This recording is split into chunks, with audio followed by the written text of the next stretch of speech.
Hello everybody, welcome to another chance to ride along with our sailors. At the moment making that tricky move into the Mediterranean. We're going to bounce through each of the boats. We're going to have a little bit of a look at who's sailing today, who's on board, what kind of state they're in after all the miles that they've already accomplished. And at the moment we are with Team Malizia. We have got Francesca Klapčić, Frankie, as it says on the back of her t-shirt. She's down below, she's working the foils, the sails, she's providing the power. Not too sure who it is who is helming. I think it might be Justine Matreau, just out of the hatch on the left-hand side of our picture, who is helming. I'll wait to see her face before I confirm that one. But Frankie, it's so good to see Francesca on the boat sailing. Born in Italy, currently living in Utah in America. Doing 20 knots. Raising a family out there. And really interesting to hear, she was talking before about how she doesn't, it's kind of weird, she was kind of sort of saying she doesn't really sail for the love of it. It's kind of her job, you know, she enjoys it, but if she's got a day off, she won't be sailing. Right now though, I mean, it looks like a perfect day to be doing your job out on the water. They are a little bit light on breeze compared to everyone else. So for Team Malizia, Francesca Klapčić, Justine Matreau, Will Harris as well is on board. He's down below. He's taking a little bit of a breather. He's skippering on this particular leg. They are slipping back from the front runners, and you can't mistake the sigh that we just saw there on Frankie's face. Picking off the calluses from several days of hard work on this leg. They're putting in an awful lot of effort, but unfortunately it just doesn't look like they're going to have the results to show for it.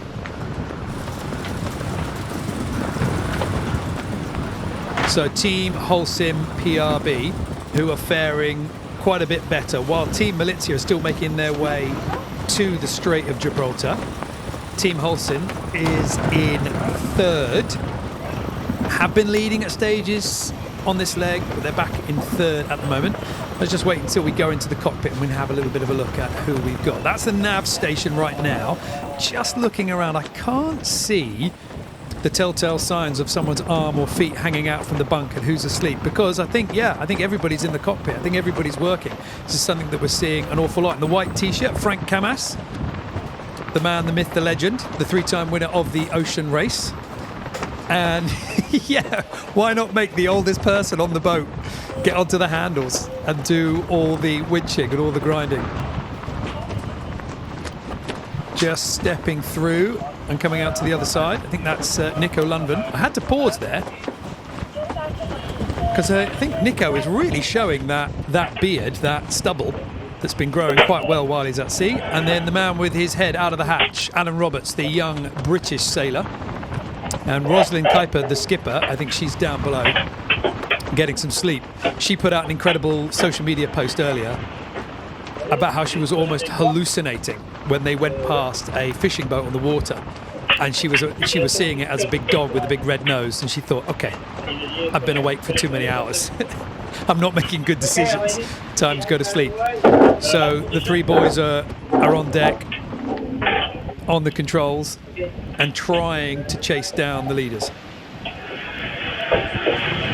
And it is all go. There is no rest for any of these sailors. Frank he's all over this. Nico as well. I mean, Nico Lundven, winner of the Solitaire de Figaro. He's an amazing sailor. He's got an amazing pedigree. He's been in the ocean race for so many editions and so well regarded. He's got a really cool head on his shoulders. Nico is that guy that you talk to anybody that sails with him, we'll talk about how calm and how collected he is in all of his decision making. It's very methodical, it's very statistical. Somebody that always seems to be coming out on the right side of probability. You know, the luck seems to always be going his way. From the arm of Alan Roberts on the tiller. using the power that Frank and Nico are providing him. See if we can listen in a little bit.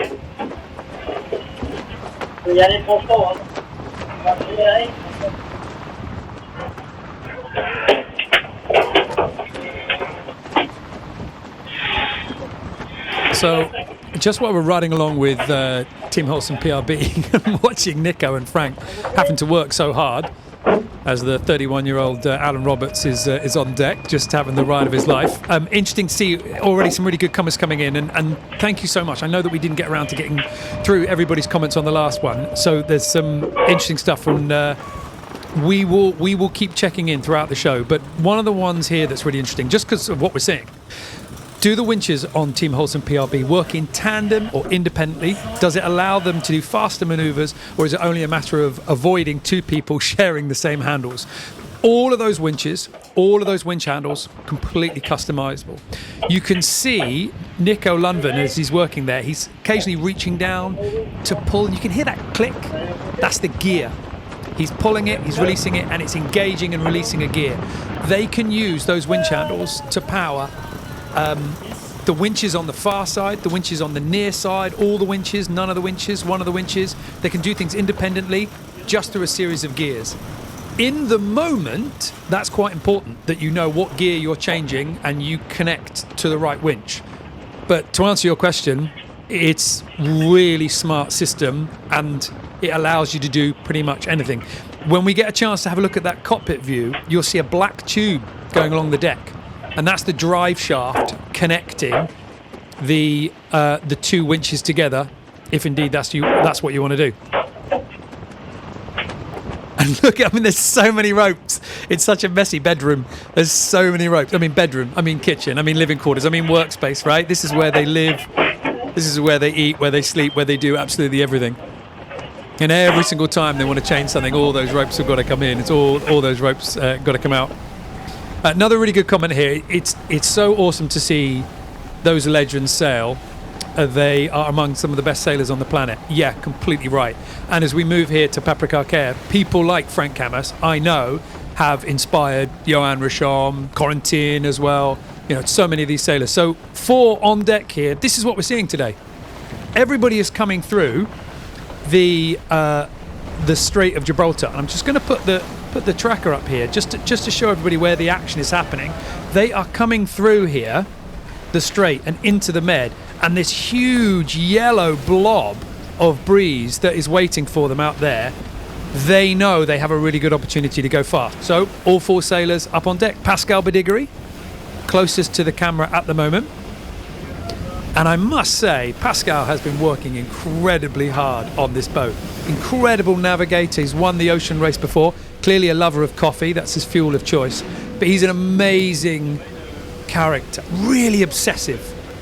If you have somewhere to be and somewhere to be quickly, do not strike up a quick conversation with Pascal Badigiri about tides, sails, old sailing boats, new sailing boats. The guy really, really loves to keep dissecting the sport. And then Mariana Labateau, just coming out. She had an incredible day coming into Porto in second place. Really special for her, flying the Portuguese flag, Portuguese sailor. She sailed with Yoann Richomme when they were on Mir-Puri racing. And then Corentin Haro on the right-hand side. And Corentin is the guy. He is the latest winner of the Solitaire de Figaro, this incredible single-handed marathon race around France. And Corentin is that guy that a lot of people wanted. Everybody thinks he's going to be a really big name. And he is so relaxed under pressure. He is so calm. He's so cool. He wants it. He really... If it doesn't go his way, he can really wear that on his face.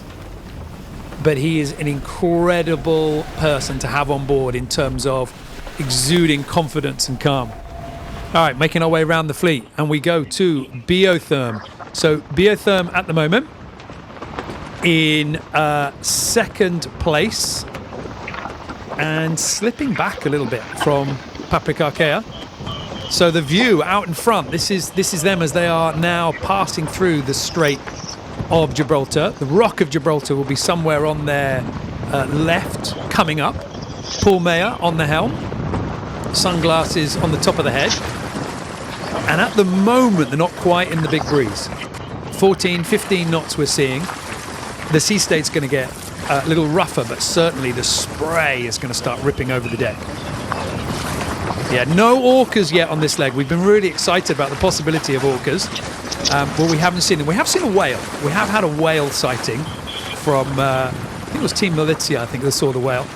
And just tucked in forward, just doing a little bit of nav, Sam Goodchild, British sailor who came over to France to get into this world, to get into the offshore world, and has really been keeping his head down, grinding away really hard and building an incredible name for himself.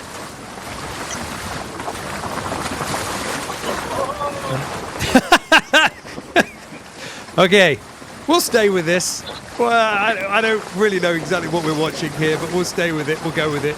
Is this a shower? Is this a bath? Or is this just wet work on the deck? So the hatch is open. So that is Jack Boutel. What a time. What a time for the camera to cut out. That is Jack Boutel on board Biotherm, a British-Australian sailor. And, I mean, what on earth do you want me to say that image could provide? What a character. Right, Canada Ocean Racing, Be Water Positive. They are, at the moment, I feel like we need to provide the context to this one. They are a decent way back here. So, we have got Paprec Arkéa through the strait. We've got Biotherm, Holcim, and then further back, Malizia, Alla Grande Mappe, and then Canada is, at the moment, just sailing past. Sailing from Portugal into Spanish waters, basically, and into what should be coming up a little bit of lighter wind. So the prospect for Be Water Positive to catch up is looking a little bit unlikely. However, plenty of legends on board this boat. And of course, let me just address the obvious here. Live drone in the air being flown by the OBR as we speak.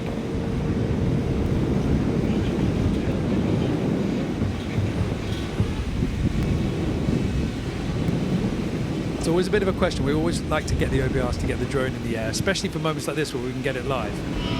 But the wind's got to be just right. All right, the little view on board. Okay, so we've got the OBR, the pilot, on the left-hand side. And then in the blue cap,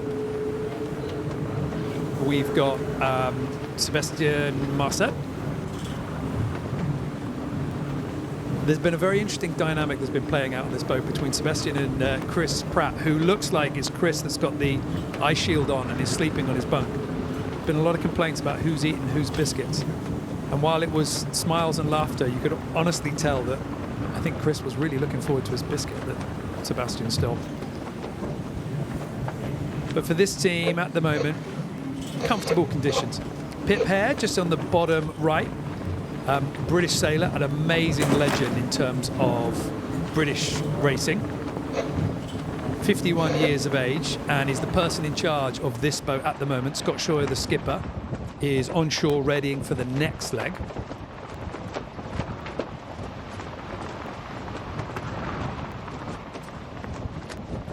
And while I am sure that this team would rather be further forward in the field, these are the kind of conditions where you can really enjoy yourself. It's not a rough ride, it's a smooth ride, but it will be a very quick one as well.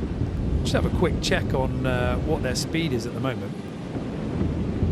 And they're doing an effortless 17 knots right now.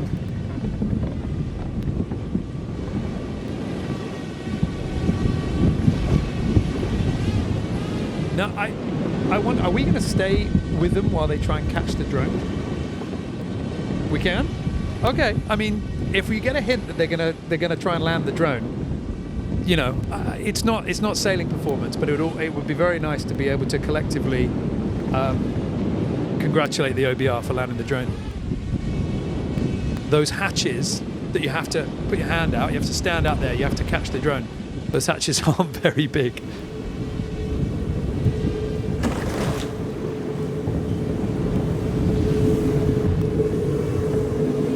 Pip Hare downstairs at the navigation station.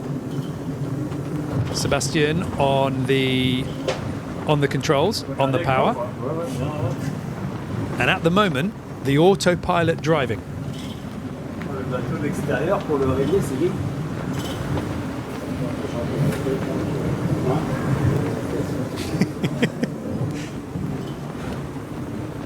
You've been spending ages getting your sails in just the right position. What better way to check on them than from outside, from above, from the drone? Okay, Team Amaala. So there's a little bit of a story here with Team Amaala, and I'm going to need to do the tracker for this. So we have our top 3 boats in the strait or out of the strait into the Mediterranean, but Team Amaala, we need to go back. We need to go right back. We need to keep going back, and they are here.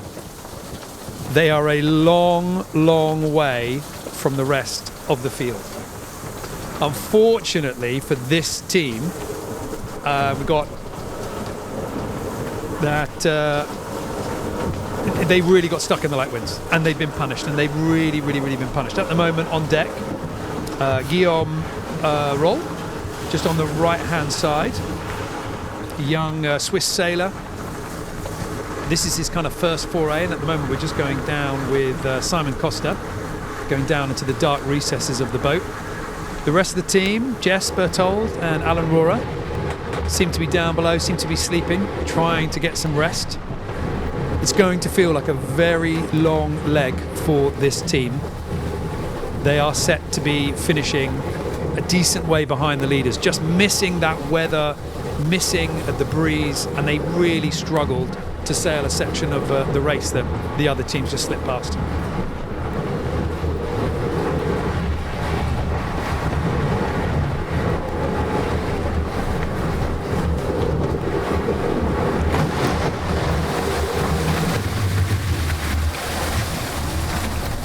Maybe that's a window that should have been closed.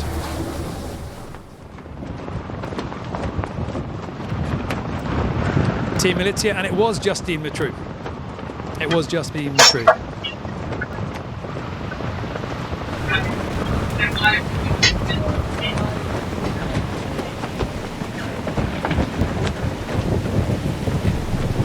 It's amazing as we jump around the fleet and we see the different situations from different boats, and we do have a little bit of a spread from first to last.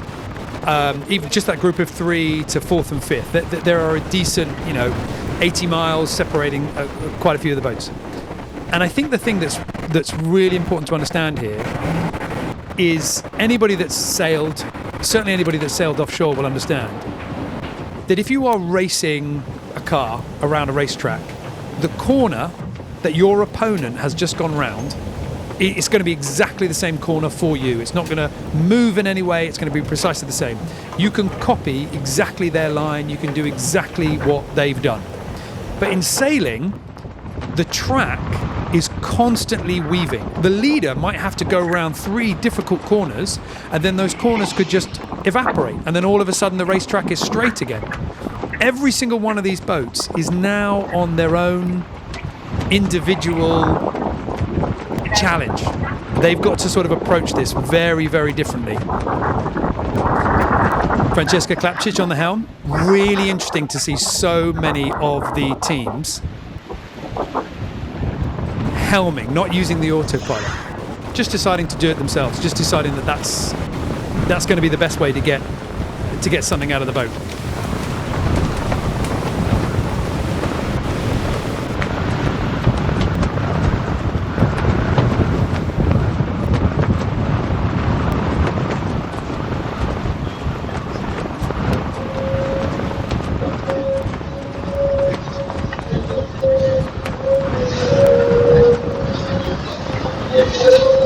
So the interesting thing with Francesca here is I think she's going to be sailing this boat, or at least she wants to be sailing this boat in the Vendée Globe. She is testing out the boat that she's actually going to be taking control of. she's going to be rebranding this boat when Boris Herman gets his new one.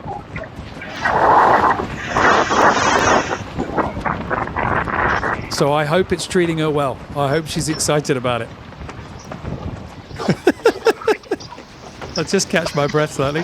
Sam Goodchild, Jack Boutel, on the winches. I'm guessing it's warm. Yeah, I mean, they know that the cameras are on, right? Like they know that the cameras are on. Like this is not candid camera or anything here. They know they're being filmed with the OBR, but it is really hot. And you do have those two options, don't you? You either say, I'm going to wear all this waterproof gear and I'm going to get really hot and sweaty, or I'm not going to wear any waterproof gear and I'm just going to get wet and salty. And I think you've got two difference of opinions there with Paul Mayer wrapping up and Jack Boutel unwrapping. Just wondering here in the studio whether he lost a bet. It's possible. It's possible. But do you know what? This is the most extreme sort of performance I've ever seen from Jack Boutel. Jack Boutel has always been, for so many years, for all the campaigns he's done, he's been that quiet person in the corner. The way that he kind of attacks his sailing is he's just that person, look, I've just got a job, this is what I'm going to do, I'm going to kind of knuckle down. I mean, he could be skippering his own boat with his experience, with his skill, with his calm head, with his knowledge. He really could. But it's almost as if he doesn't want to. He's actually really happy in the trenches, just doing the work and just getting the job done. And also, let's remember with Jack Boutel, he won the ocean race in 17-18 on Dongfeng Race Team. He won the Ocean Race Europe in the VO65 with Yoann Richomme on Nippuri, and then he won the last edition of the Round the World Ocean Race with 11th Hour Racing Team. So if he wins this one, he will be someone that has won the last 4 editions of the Ocean Race and the Ocean Race Europe. That's a perfect scorecard. I mean, that's pretty good. All right, back with Paprec Arkéa, out into the Mediterranean and pushing pretty hard. Okay, so a little bit of a chance to just dig into some of the questions and some of the comments that we've got here. So, do the short legs also contribute to the fact that a lot of the teams are hand steering? Less time at sea, some more energy available to spend steering. Yeah, I think that's a really good observation. I'd completely go with that, definitely. I was expecting to see teams hand steering when it got light, when maybe the computer can't quite keep up with those little twists in the breeze. Those really soft little zephyrs. But actually, we've been seeing people saying, oh, I want to go for maximum speed. I want to get the boat up to 25, 30 knots. It's time for me to take the helm. And this boat in particular, Team Paprec Arkéa, all 4 of them have been rotating on the stick, getting battered by the wind and the waves, and then coming back down, recharging, doing a bit of work on the pumps, sleeping, and then going out there again. So it's been interesting. I think you're right. It's not quite a sprint. It's not really a marathon. It's somewhere in between. I'm sure what they are going to do, though, is they're going to cross the finish line in Cartagena and they're going to drop down dead. They are going to fall into a very good sleep. All 4 of them, at the moment, working, desperate to keep hold of this lead.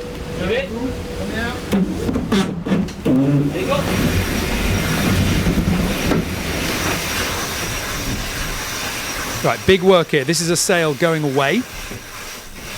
So it looks like Pascal Bodigary in the back on the right-hand side, the navigator, the brain box, the old hand. He is just letting that sail go, and the rest of the team, all of that work is connected. They're all working the same winch, and they are twisting that sail up, furling that sail up, and getting it underway, getting it out of the way. Comme ça. Je vais ça ici. Here we go. The drone catch. Plus bas.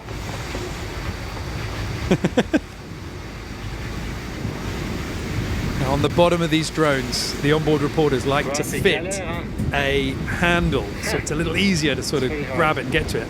But the boat is doing 18 knots but not always. Sometimes 15, sometimes 20. It's kind of surging and then it's heaving up and down as well. So we always compliment the onboard reporters for getting these beautiful scenic drone shots, but it is in the landing that you really earn your stripes. Tu crois que si je fonce dans toi, t'arrives à le rattraper, quoi? Hein? Si je fonce dans toi, t'arrives à rattraper. Don't hit anything valuable. Oh, that's a backstay. Attends, je vais essayer de me concentrer.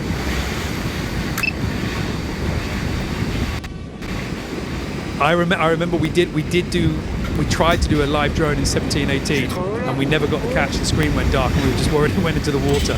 We're going to really try and stay with this one and see. This is a real treat to be able to sort of try and ride along that moment. Down it comes. Attends, je vais me mettre à l'envers comme ça. And if any of you have ever flown a drone, you'll know what's happening at the moment is that the remote control starts beeping at you to say, hey, the battery's going low. I might just put myself down here. No, don't come down now. Go down onto the boat. Ah, there we go. It's in. What they did was very clever. Hey! They turned it around, flew it in backwards. Flying it in backwards can sometimes be a little easier because the controls sort of match up with what actually it's doing. Encore une bonne journée. And now they bring it in, nice and safe. Good job. On n'a pas perdu le drone. We didn't lose the drone. Okay, cutting the light. That's a pretty good treat. Thank you guys.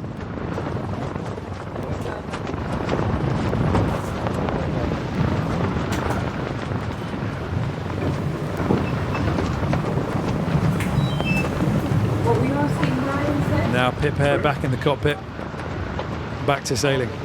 Okay, a couple more questions you guys have come in. I'm wondering if the 3-hour stop in Porto let Paprec Arkéa get better conditions and give them the ability to take the lead from Biotherm, or they just simply outsailed them all the way to the Strait. Okay, so that's, I think, definitely the conditions have been better for Yoann Richomme and his team. And my word, did he need it? They were really down in the dumps before they came into Porto. When they managed to come into Porto, they were pretty good. But I'll explain why it was they took the lead. And it's a very simple reason when we get back to Paprec Arkéa. It's a very simple reason why they've got it. But for the moment, let's go with Alla Grande Mappe because we haven't had a chance to see them yet. And we've got all three. Ambrogio Beccaria enjoying a little bit of Parmesan from the nav table. There's a race on every single boat. Always be the first person to find a reason to sit in the nav table. If you can get a chance to sit in the most comfortable seat, there's only one, then you're fine. Thomas Rien standing up in the blue t-shirt, the previous owner of this boat. Very much a cool guy around the boat park and a very silent but big presence in Lorient. A lot of people watching him, seeing how he's doing things, seeing where he thinks the next kind of performance edge is going to come from. Somebody who maybe not a loud voice but a loud presence in the IMOCA world.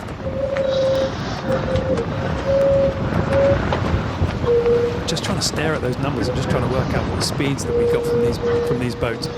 They were doing 25 knots at one point earlier.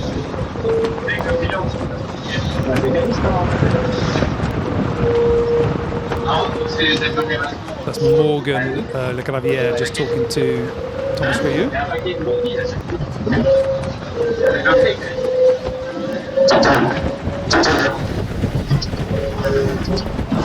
Okay, back to Paprec Arkéa. So now I can answer that question. So, Paprec Arkéa, this is actually an answer to a question that we had on the last show and I didn't get a chance to answer. Somebody was asking about how many sails are you allowed to take on board the boat? And the answer is you're allowed to take 7. One of those is going to be the mainsail, the big one at the back, right? So you're allowed to take 6. But one of those has got to be the storm jib, just in case you get into really nasty weather. So you get a choice of 5, and that's difficult because I kind of want a few more than that because then I can really cover all the wind ranges. And on leg 1, Paprec Arkéa didn't take a sail that they really wanted, and it hurt them, and Malizia overtook them. But on this leg, the boat that didn't take the right sail was Biotherm.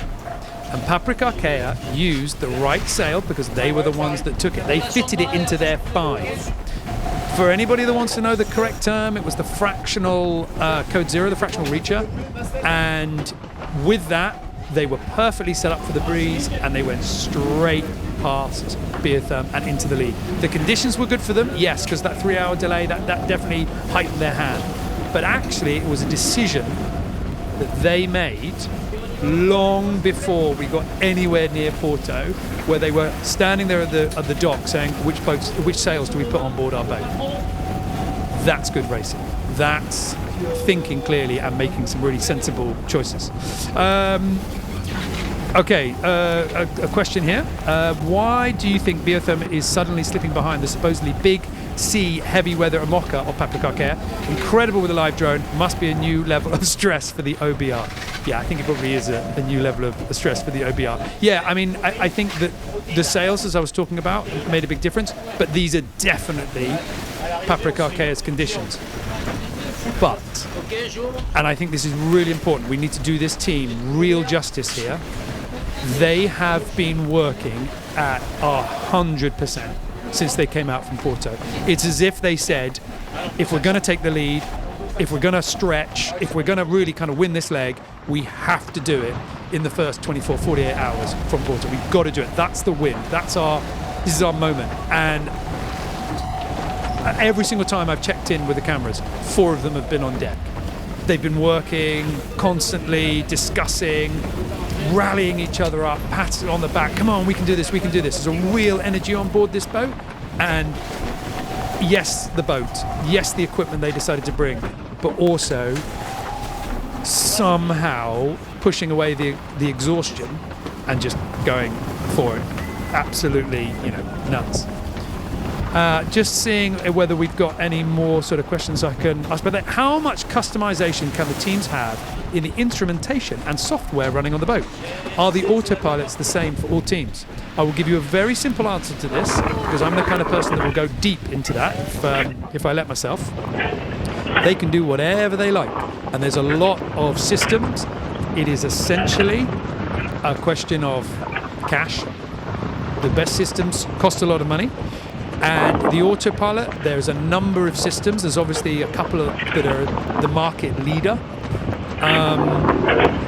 But whatever you get, whatever system you make, you then have to build yourself. So when you get your autopilot, you then have to teach it. And on those screens that we're just seeing there, Nico Lundven, I think he looks good, actually, with that stubble. I mean, I would say that, but I think he looks good. I quite like that kind of weathered look. He actually had on those 2 screens, he had the navigation, but then he also had, just on the screen, he actually had the autopilot interface, brain, whatever you want to say, and in there you can constantly tweak it. You say, no, like if the boat heels over, do a bit more of this, do a bit more. It's almost like sitting next to a helm and just whispering suggestions at them.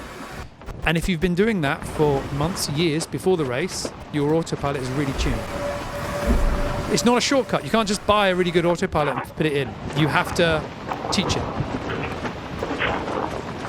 And there's a very happy Alan Roberts getting wet in the spray at the moment. They will be coming out. Let's just have a reminder of where they are at the moment. They are going to be coming out here, out into the Mediterranean and into that big breeze that's waiting for them. There is an interesting effect with the Strait of Gibraltar where the wind is funneled and then it almost looks like a blowtorch, the way that you just get this flame of wind running downwind, real compression in the middle. And that's where all our teams have tried to sort of line themselves up.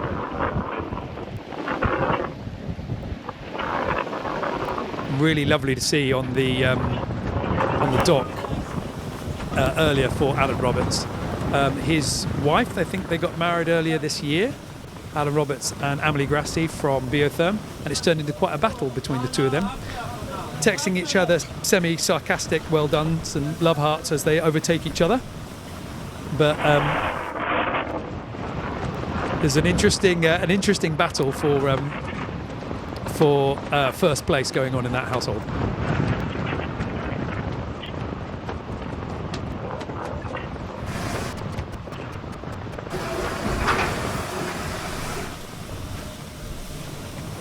Rosalind Kuiper just in the middle of the boat there, and this is the reality of being on a boat, stuck on a boat, wet and a little bit soggy, is she's either plastering up some blisters, but just if your feet get wet and they stay wet, salt water just never gets out of your trainers, never really gets out of your boots, it takes forever to dry, you've got to clean it all the way out.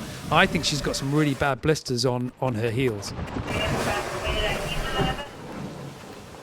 And if you've got a blister with a little bit of salt water, the option of saying, "Oh, I'm just going to take it easy. I'm not going to do that job, or I'm not going to slide those shoes on, or I'm not going to go on deck." That's not an option. You can't do that. Going outside for, I think, if we're lucky, a little bit of a dolphin display welcoming the boat into the Mediterranean.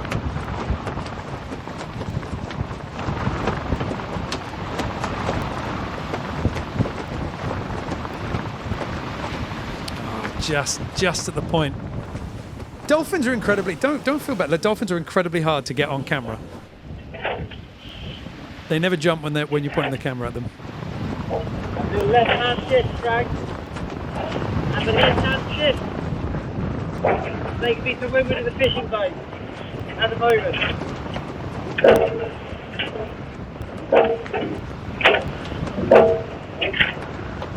So I think they're just trying to navigate themselves around some traffic that's coming through the strait as well.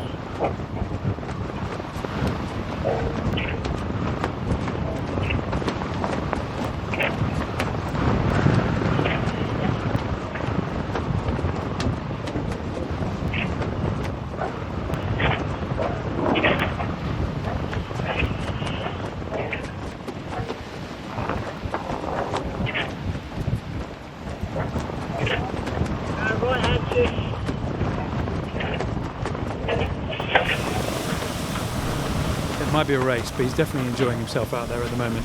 So Alan Roberts, we could see his head before. That's his arm on the right hand side, top right hand side. That's his feet standing on that little bench, steering the boat at the moment, and just trying to watch out for. Yeah, it did sound like there was a little bit of fishing traffic out there. And of course, if he wants to alter course, we need to go to the left, we need to go to the right, we need to avoid the big ship. Then the whole of the boat needs to be. Sails need to be moved, everything. It's not just as simple as just pulling or pushing the rudder.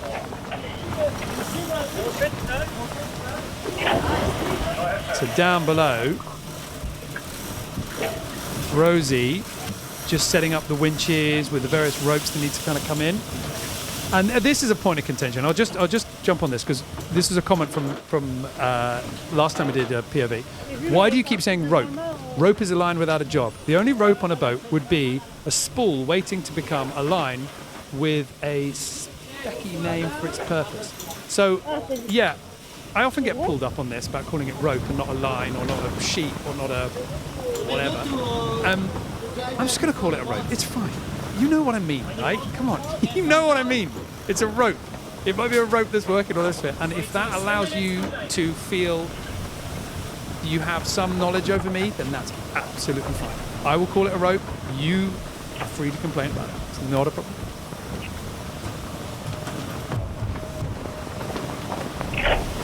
And clearly that rope is proving a little bit troublesome. There's about 30 ropes that he lines down there, controlling various things. And at least as Rosie and Frank are working together to try and navigate that maze and make sure the right one comes on, the right one goes off, gets tidied away in the right place, it's daylight. Doing that in the dark is pretty tricky.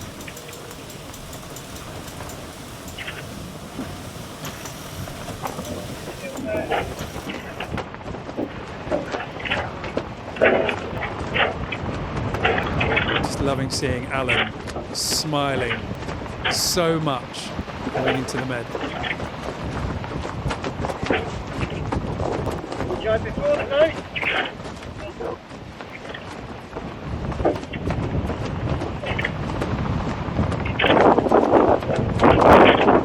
All right, I think we're gonna leave these guys here. We're gonna leave these guys chasing down,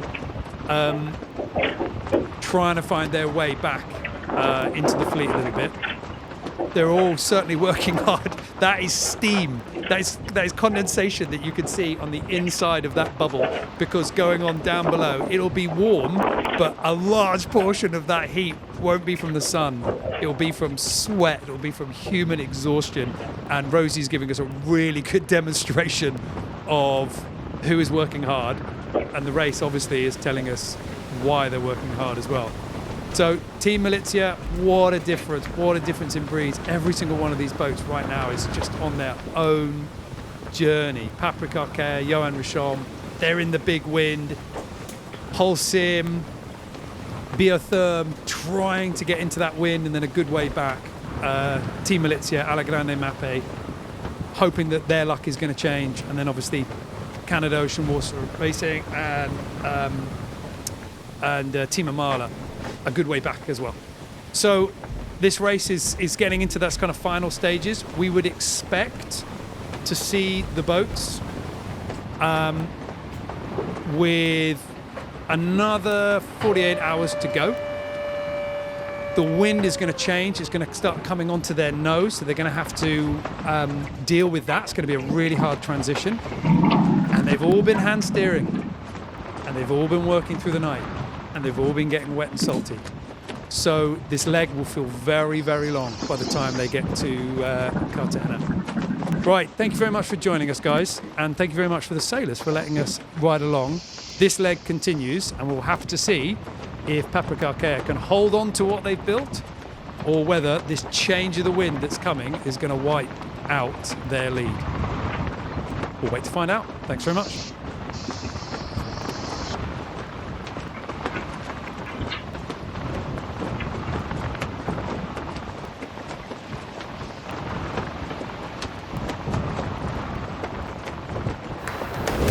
The Ocean Race Europe, racing 8,000 kilometres from Kiel to Montenegro, split into 5 legs and a final coastal race.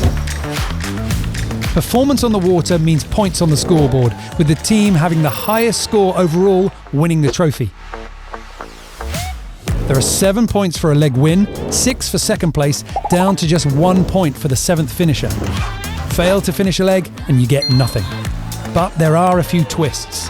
The 2,500 kilometre leg from Portsmouth to Cartagena is worth double points. And there are chances for bonus points on every leg. Scoring gates dotted along the route will award 2 points for the first boat to reach them and 1 point for the second. The last chance for points is the coastal race in Boca Bay, Montenegro. The short race along the stunning coastline on September 20th could well decide the overall winner of the Ocean Race Europe 2025.